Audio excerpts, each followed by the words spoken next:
আপনি কি জানেন ডিম খাওয়ার পর মাত্র একটি ভুল খাবার আপনার হজম শক্তি নষ্ট করে দিতে পারে, এমনকি কিডনির ক্ষতিও হতে পারে। আজকের ভিডিওতে জানবেন ডিম খাওয়ার পর ভুলেও যেসব খাবার খাওয়া উচিত নয় এবং কেন। শেষ পর্যন্ত দেখুন, কারণ ৫ নম্বর খাবারটি সবাই খায় কিন্তু জানে না ভয়ঙ্কর সত্য। স্বাগতম গ্রিন কিওর বাংলাতে, যেখানে আপনি প্রতিদিন শিখবেন ছোট ছোট স্বাস্থ্য টিপস যা দিতে পারে বড় পরিবর্তন। চ্যানেল সাবস্ক্রাইব করুন আর আজই শুরু করুন সুস্থ জীবনের যাত্রা। ১. ডিম খাওয়ার পর সঙ্গে সঙ্গে দুধ খাওয়া বড় ভুল। দুধ ও ডিম দুটোই প্রোটিনে ভরপুর, কিন্তু একসাথে খেলে তা হজমে বিশৃঙ্খলা সৃষ্টি করতে পারে।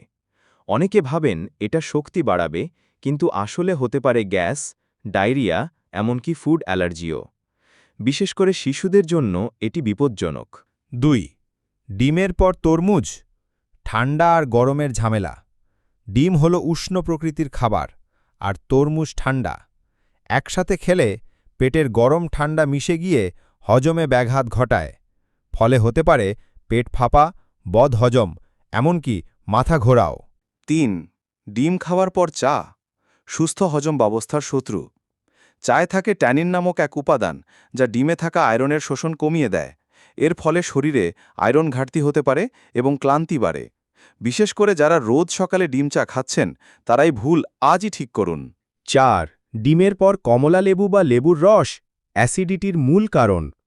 সাইট্রিক অ্যাসিড ডিমে থাকা প্রোটিনের সঙ্গে প্রতিক্রিয়া করে পেটে অ্যাসিড তৈরি করে। হজমে সমস্যা হয়, বুক জ্বালা করে, আর কখনো কখনো বমিও হতে পারে। ৫. সবচেয়ে অবাক করা ভুল, ডিমের পর টক দই খাওয়া। এই দুয়ের কম্বিনেশন শরীরের ভিতরে ফার্মেন্টেশন বাড়ায়, যা ডাইজেস্টিভ সিস্টেমের জন্য ভয়ঙ্কর। যাদের আইবিএস, গ্যাস্ট্রিক বা অ্যালার্জির প্রবণতা আছে তাদের জন্য তো আরও বিপদ। এমনকি ত্বকের র্যাশ বা ব্রণও হতে পারে। আমরা অনেক সময় না জেনেই স্বাস্থ্যকর ডিমের উপকার নষ্ট করে ফেলি এই সাধারণ ভুলগুলো করে। স্বাস্থ্য সচেতন হওয়ার মানে শুধু ভালো খাওয়াই নয়, ঠিক সময়ে ঠিক খাবার বেছে নেওয়া। এখন থেকে ডিম খাওয়ার পরে এই ৫টি খাবার থেকে দূরে থাকুন। সুস্থ থাকুন, সতর্ক থাকুন। আপনি কি আগে জানতেন এই খাবারগুলো এত ক্ষতিকর হতে পারে? কমেন্টে লিখে জানান আপনি কোন ভুলটা আগে করতেন। আর যদি মনে করেন ভিডিওটি আপনার পরিবার বা বন্ধুর কাজে আসবে, তাহলে শেয়ার করে তাদেরও সতর্ক করুন। গ্রিন কিওর বাংলাতে আবার আসবেন নতুন স্বাস্থ্য টিপস নিয়ে। সাবস্ক্রাইব করতে ভুলবেন না।